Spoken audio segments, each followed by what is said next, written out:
and welcome to the small community of Cima, California. The small town lies on a mountain pass between the Mojave River and the Ivanpah Valley. The name Cima comes from the Spanish word summit and relates to the summit of the railroad's 2.2% grade that descends over 2,300 feet to the town of Kelso to the south and Calada to the north.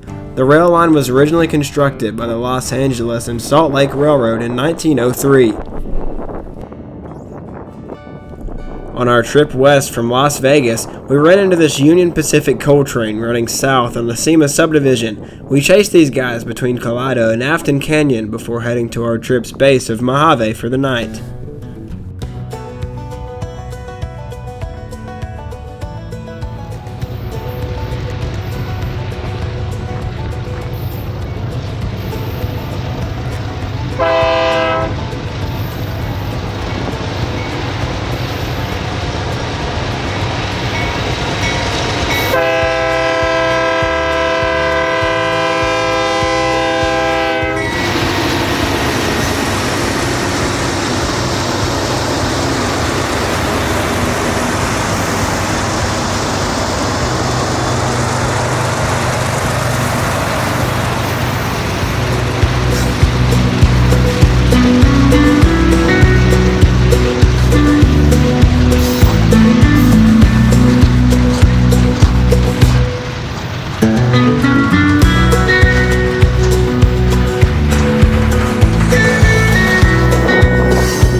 Right now, the crew is battling the grade's crest. With over half the train still on its descent and the rear still hanging on the climb, the crew had to carefully manipulate the braking and distributed power to get the loads up and over the crest safely.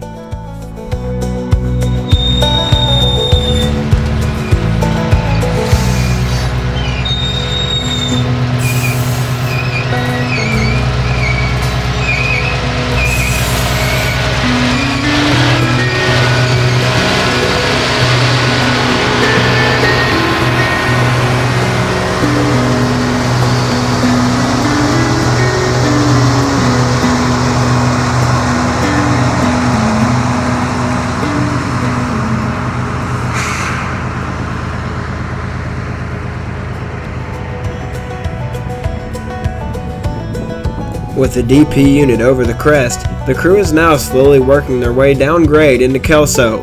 In this shot, you can see the whole train snaking its way through the desert landscape.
The next spot we would catch the train is at the first Mojave River crossing in the heart of the Afton Canyon.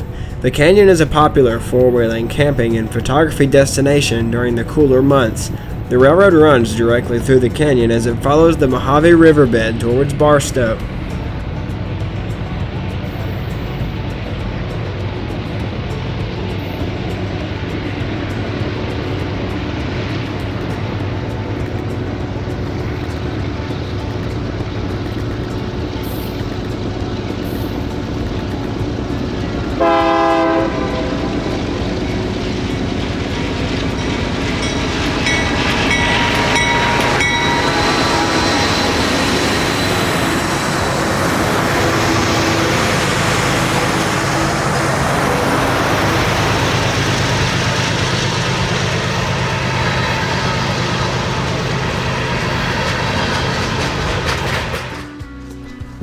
As the train neared, we sent the drone up in the air, but with the 115-degree heat, most of the camera equipment was shutting itself down, including the drone's remote control, which prohibited any chance of getting a shot.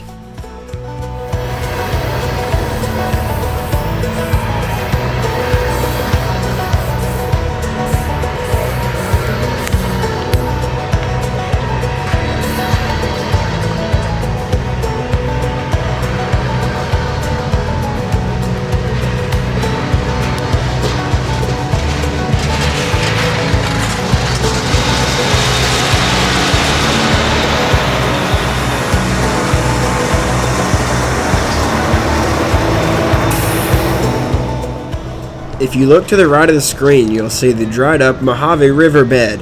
The Mojave River is dry because it flows through the dry desert environment with high evaporation rates and porous sandy terrain that allows water to quickly seep underground. The river's water primarily exists as groundwater within the riverbed.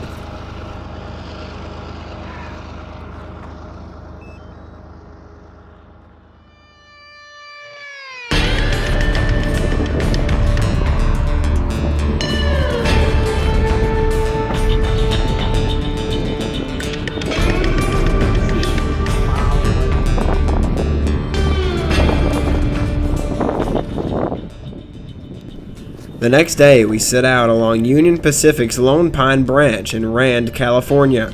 The branch was built around 1912 and was used to help build the Los Angeles Aqueduct. It was built as a standard gauge and had a transfer station into the SP narrow gauge at Owensboro. The branch now only extends to Searles, where it intersects the Trona Railway. And speaking of dried water features, you can see the dried up Lake Cohen in the background. The lake bed produced thousands of tons of salt a year until the late 1910s, when the area became mostly a ghost town. The Union Pacific still serves a small salt mine operation just out of view in the Saltdale limits. We're set up for Union Pacific train LOP 82. This local freight brings cars for the Trona Railway interchange at Searles. The Trona comes in the evening and takes them back to their base in Trona.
The last place we would see these guys is at the Trona interchange in Searles. They would drop their inbound cut and head back to Mojave Light Power. After shooting them here, we headed towards Trona in hopes of a Searles run that evening.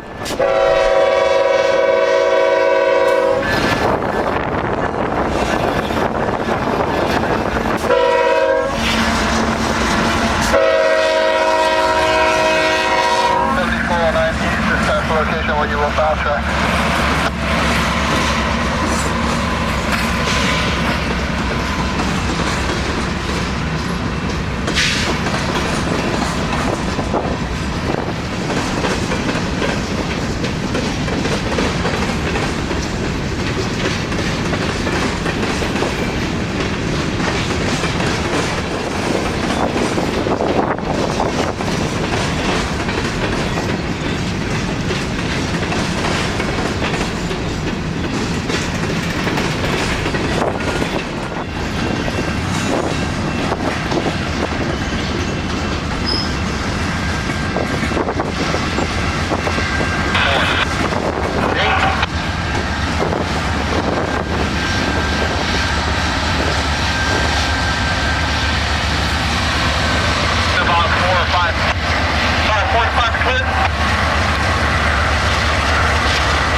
Welcome to Trona, California. With a population of 1,600 people in 2023, this small town lies within the dried-up Searles lake bed in San Bernardino County.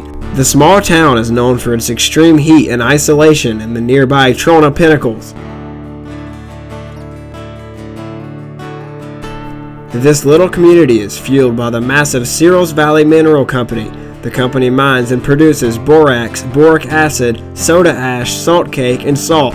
It also owns the Trona Railway, which was the reason for our trip west to California. The Trona Railway was incorporated March 12th of 1913, and on September 22nd, 1913, the ground was broken.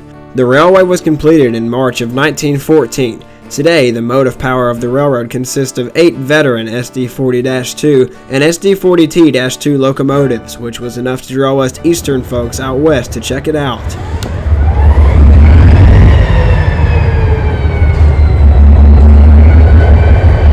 It's 5:30 p.m. and the Trona Railway crew is preparing their classic EMD consist for the evening's run to Searles. After gathering their train up for the UP interchange, they departed the plant and headed west towards the Trona Pinnacles. To the right of your screen, you can see these odd rock formations that were formed by the area once being underwater.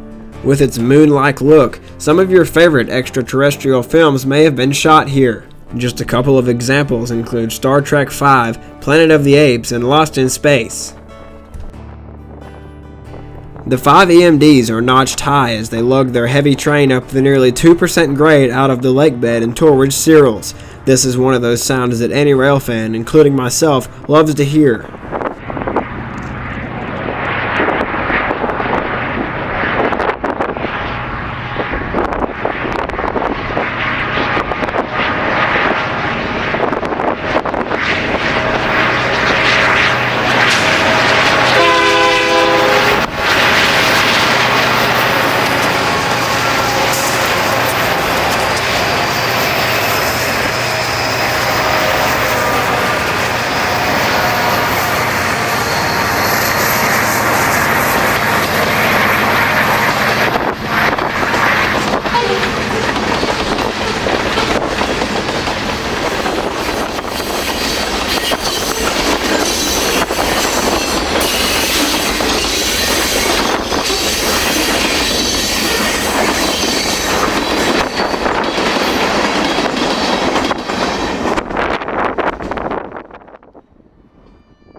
The next and last spot for the TRC would be the Trona Road crossing just east of Searles.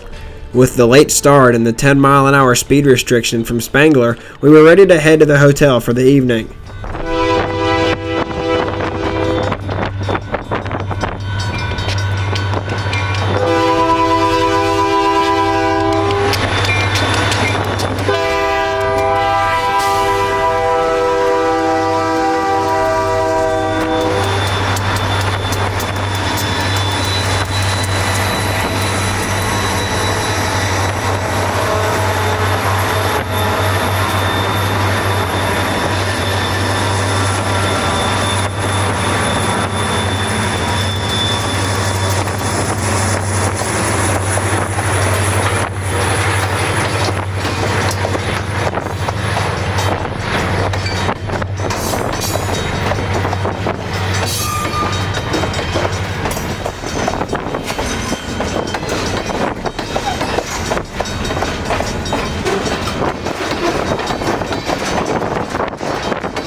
Thanks for watching, and I hope you enjoyed the video.